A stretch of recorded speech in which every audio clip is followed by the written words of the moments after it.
ఇచ్చిన అయ్యగారికి అమ్మగారికి సంగమనకు వందనాలండి. మరి సిలువలో పలికిన మూడవ మాటను చూసినట్లయితే యోహాను సువార్త 19వ అధ్యాయము 26, 27 వచనాల్లో చూసినట్లయితే యేసు తన తల్లియు తాను ప్రేమించిన శిష్యుడును దగ్గర నిలుచుండుట చూచి అమ్మ ఇదిగో నీ కుమారుడు అని తన తల్లితో చెప్పాను. తరువాత శిష్యుని చూచి ఇదిగో నీ తల్లి అని చెప్పాను. ఆ గడియ నుండి ఆ శిష్యుడు ఆమెను తన ఇంట చేర్చుకున్నాను. మరి ఈ మాటను గురించి మనము తెలుసుకోవాల్సింది ఏమనగంటే ఈ మాటలో దాగినది మొదటిగా ప్రేమగల మాటగా మనము ఈ మాటను గుర్తించవచ్చు. అదే రెండో విధంగా ఈ మాట బాధ్యత కలిగిన మాటగా కూడా మనము గుర్తించవచ్చును. నిజానికి దేవుడైన తన తండ్రి మరియమ్మ గారు ఉన్నారు కదా, మరియమ్మ గారికి యేసుక్రీస్తు ఒక్కరేనా సంతానము కాదు కదా, ఆయన కాకుండానే ఇంకా ఆమెకు సంతానం ఉన్నది. ఆయనను శిష్యులు కూడా యోహాను ఒక్కరే కాదు కదా శిష్యులు, ఇస్కరియోతు యోధా తప్ప మిగతా వాళ్ళందరూ కూడా ఆయన శిష్యులుగానే ఉన్నారు. ఇవి బాధ్యత అనే మాట కూడా శిష్యుని గురించి తెలియజేస్తుంది. ఈ మాటలు వాళ్ళ గురించి కాకుండా ఈ మాటలను మనము కనుక తీసుకున్నట్లయితే మొదటిగా ప్రేమ అనే మాటను మనం చూసినట్లయితే మొదటి పేతురు 4వ అధ్యాయము 8వ వచనంలో ఏముందంటే ప్రేమ అనేక పాపములను కప్పును అని ఉంది. అనగా ప్రేమ అంటే నిజంగా మనకి ప్రేమ ఉందనుకో, ఎవరైనా ఏదైనా తప్పిదం చేస్తే వారి ఎడల మనం ఏం చేస్తాము, క్షమిస్తాం కదా, నిజమే కదా. మరి ఈ లోక పాపాలన్నిటినీ కూడా భరించడానికి దేవుడు మరి మనకి మారు మనసుని కలిగించడానికి దేవాతి దేవుడైన తండ్రి తన కుమారుడైన యేసుక్రీస్తుని ఈ లోకానికి మన మానవాళి రక్షణార్థమై ఈ లోకానికి పంపించారు. నిజమే కదా. ఇలాంటి ప్రేమ ఎవరైనా మనం ఎట్లా చూపిస్తారా? తండ్రి నిజం. ఒకవేళ మనమే కనుక ఏదైనా త్యాగం చేయవలసి వస్తే అమ్మో నేను చేయను అని అక్కడి నుంచి మనం ఏం చేస్తాము, పారిపోతాం, తప్పించుకుంటాం కదా. కానీ దేవాతి దేవుడైతే తనకి ఇలాంటి ఒక త్యాగం చేయవలసి వస్తుందని ఆయనకి ఏమైనా తెలియదా? ఆయనకి తెలుసుండి కూడా ఆయన ఏం చేశారంటే ఈ యొక్క త్యాగం చేయడానికి ఆయన సిద్ధపడ్డారు. మరి మొదటిగా ప్రేమను గురించి చూసినట్లయితే మరి సిలువలో పలికిన మాటలు మొదటి మాట ఏంటంటే మరి తండ్రి వీరు ఏం చేయుచున్నారు వీరు ఎరుగరు కనుక వీరిని క్షమించమని నేను ఏంటంటే మరి ఆయనను ఈయన మాకొద్దు, సిలువ వేసేయండి అని మరి అక్కడ ఉన్న ప్రజలందరూ కూడా ఏమన్నారు, ఆయన సిలువేసేయమన్నారు. అలాగే మరి ఆయన తిట్టారు కూడా, ఆయన కొట్టారు కూడా. ఆయనను కూడా ఆయన ఏం చేశాడు, ప్రేమ కలిగి ఉన్నాడు, ప్రేమను చూపించాడు. అందుకనుకనే తండ్రి వద్ద ఏమని వేడుకొనను, తండ్రి వీరిని క్షమించుము అని ప్రార్థించాడు. అలాగే మరి రెండవ మాటను చూసినట్లయితే మరి సిలువ వేసినప్పుడు 2 దొంగలు ఉన్నారు కదా, ఆ 2 దొంగల్లో ఒక దొంగ ఏమంటాడంటే దేవుణ్ణి నిన్ను నీవే రక్షించుకో అని వెగతాళి చేసినట్టుగా మాట్లాడతారు. మరి అక్కడ ఇంకొక దొంగ కూడా ఏమంటాడంటే అక్కడ దేవుడిని క్షమాపణ అడిగినప్పుడు మరి అక్కడ కూడా ఏం చేశారంటే ఆయన ప్రేమను చూపించి నేడే నీవు నాతో కూడా పరదేశంలో ఉండు అని ఆయనను అక్కడ ఆయన ప్రేమను చూపినట్లుగా మనకి కనబడుతుంది. నిజమే కదా. మరి ఇలాంటి ప్రేమని ఈ లోకంలో మన పట్ల ఎవరూ కూడా చూపించలేదన్నమాట. మరి చాలా సందర్భాలు ఉన్న ఆయన ఈ లోకంలో జీవించినంత కాలము కూడా మరి ప్రేమ చూపిస్తూనే ఉన్నాడు. నిజమే. ఒకవేళ మనమే కనుక ఏదైనా శ్రమలో కనుక శ్రమలో ఉన్న మనకి ఎవరైనా మన దగ్గరికి వచ్చి సహాయం చేయమని అడిగారనుకో, మనం ఏం చెప్తాము, నేనే బాధలో ఉన్నాను, కష్టంలో ఉన్నాను, నీకేం సాయం చేయగలను అని అడుగుతాం కదా. మరి ఆయన చూపిన ప్రేమను కూడా మనం కూడా కలిగి ఉండాలని కోరుకుంటున్నాం. నిజమే.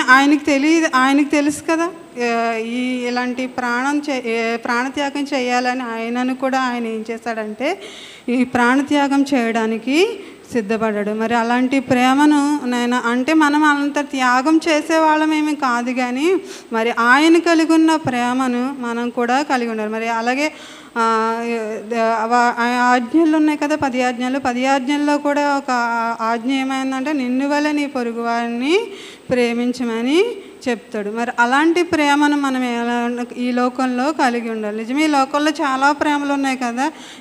అలాంటి ప్రేమలను కాకుండా యేసుక్రీస్తు కలిగిన ప్రేమను మనం అందరం కూడా కలిగి ఉండాలని ఆయన మనలను కోరుకుంటున్నాడు. మరి అలా రెండోది చూసినట్లయితే బాధ్యత అని. మరి ఈ బాధ్యత అనేది తండ్రి తనకు అప్పగించిన పనిలో ఆయన ఏం చేశాడంటే బాధ్యత కలిగి నమ్మకముగా నెరవేర్చాడు. మరి ఏ విధంగా నెరవేర్చంటే ఆయన ఈ లోకంలో 33.5 సంవత్సరములు జీవించినంతకాలము కూడా ఆయన అప్పగించిన పనిలోని తండ్రి చిత్తానుసారంగా జీవించాడనమాట. మరి మనం కూడా ఈ లోకంలో మనకు కూడా కొన్ని బాధ్యతలు ఉన్నాయన్నమాట. మరి అవి ఏంటంటే మనకు కూడా దేవుడు ఒక బాధ్యతను అప్పగించాడు, కుటుంబం అనే బాధ్యత. మరి కుటుంబం అనగా కుటుంబంలో ఒక్కరు కాదు కదా ఉండేది, తండ్రి తల్లి పిల్లలు కూడా ఉంటారు. వీళ్ళకు కూడా బాధ్యతలు అనేవి ఉన్నాయి.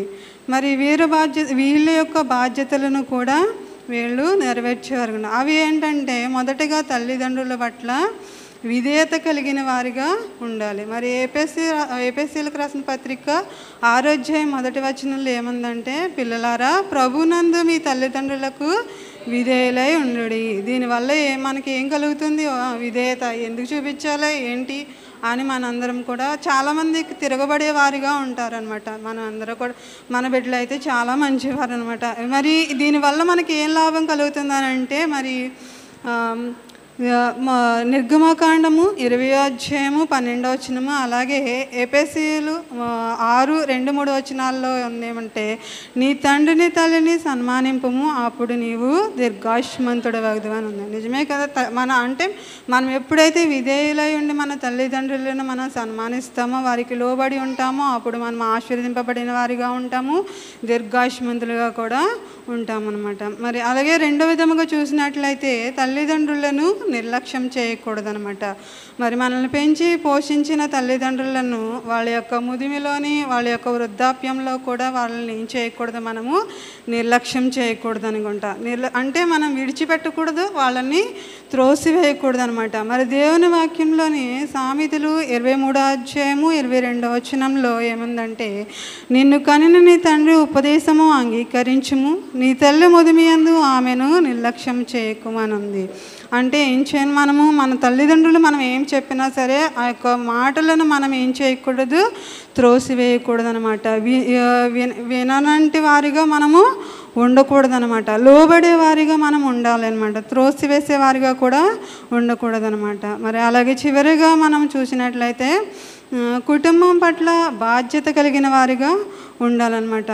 కుటుంబంలోని తండ్రిగా తల్లిగా పిల్లలుగా ఎవరి బాధ్యతను వాళ్ళు సరిగా నిర్వర్తించే వారిగా మనము ఉండాలన్నమాట. ఒకవేళ కుటుంబంలో కనుక ఏ ఒక్కరు తేడాగా ఉన్నా సరే ఆ కుటుంబ యొక్క పరిస్థితి అంతా కూడా ఎలా ఉంటుందంటే మనకు అందరికీ కూడా తెలిసిందే. కాబట్టి కుటుంబంలోని దేవుడు మనకిచ్చిన ఈ యొక్క బాంధవ్యాన్ని మనము ఒకరికి ఒకరము బాధ్యత కలిగి మనము నిర్వర్తించే వారిగా ఉండాలి. తండ్రిగా మరి తండ్రి కుటుంబంలోని నాయకుడిగా, మరి ప్రేమరాజయ్య గారు చెప్పినట్టుగా కుటుంబంలో తండ్రి ఎలా ఉంటాడంట, నాయకుడిగా ఉంటాడంట, ఇంకా పోషించేవాడిగా ఉంటాడు, నడిపించేవాడిగా ఉంటాడంట. మరి తల్లి నాయకురాలుగా ఉంటుందంట. జ్ఞానము కలిగిన స్త్రీగా ఉంటూ తన ఇల్లును కట్టుకొనుటూ మరి పిల్లల విషయమై మరి ఏ విధముగా ఉంటూ జీవిస్తున్నారో వారిని కనిపెట్టుకుంటూ వాళ్ళకి పిల్లలను ప్రభు యొక్క శిక్షలోను బోధనలోను పెంచినప్పుడు, మరి బాలుడు నడవలసిన త్రోవను వానికి నేర్పినప్పుడు వాడు పెద్దవాడైనప్పుడు దాని నుండి తొలగిపోవడాన్ని దేవుని వాక్యం సెలవిస్తుంది. మరి ఆ విధముగా పిల్లలను దేవునిలో పెంచినప్పుడు వారు మనకు విధేయులుగా ఉంటారనమాట. మరి దేవుడు ఈ కుటుంబ బాధ్యతను మరి మనకి అప్పగించాడు అనమాట. మరి అది ఈ కుటుంబం పట్ల మనము బాధ్యతగా కనుక ఒకవేళ లేకపోతే అది మనకి ఏ విధముగా ఉంటుందంటే, మొదటి తిమోతిలో రాసిన పత్రిక 5వ అధ్యాయము 8వ వచనంలో, మరి ఎవడైనాను స్వకీయులను విశేషముగా తన ఇంటి వారిని సంరక్షింపకపోయిన ఎడల వాడు విశ్వాస త్యాగం చేసిన వాడై అవిశ్వాసి కన్నా చెడ్డవాడై ఉండనంట.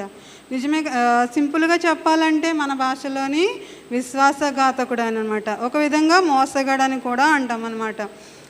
అలా కూడా మనము అర్థం చేసుకోవచ్చు అనమాట. మరి ఈ లేఖన వాక్యాన్ని బట్టి మనం ఏం చేయకూడదు, అలాగూ మనము జీవించకూడదు. మరి దేవుని వాక్యంలోని దేవుడు ఏం చెప్తున్నాడంటే, ఆదికాండము 1వ అధ్యాయం 28వ వచనంలోని, మీరు ఫలించి అభివృద్ధి పొంది విస్తరించి భూమిని నిండించండి దేవుడు మనకి తెలియచేస్తున్నాడు అనమాట. మరి ఎవరి బాధ్యతలను బట్టి వారి కుటుంబంలోనే ఆయన ఎదుట నమ్మకముగా జీవిస్తేమో అప్పుడు దేవుడు మనకి ఆశీర్వాదాలని ఇస్తాడంట. మరి ఆయన వాక్యానికి విధేయులై ఉండి మనము ప్రేమ కలిగి బాధ్యత కలిగి మరి ఆయన మనకు అప్పగించిన పనిలో మరి తండ్రి చిత్తానుసారముగా జీవించాలని దేవుడు కోరుకుంటూ కొద్ది వాక్యంను దేవుడు తన వెనుకల్లో ఫలింపచేయునుగాక.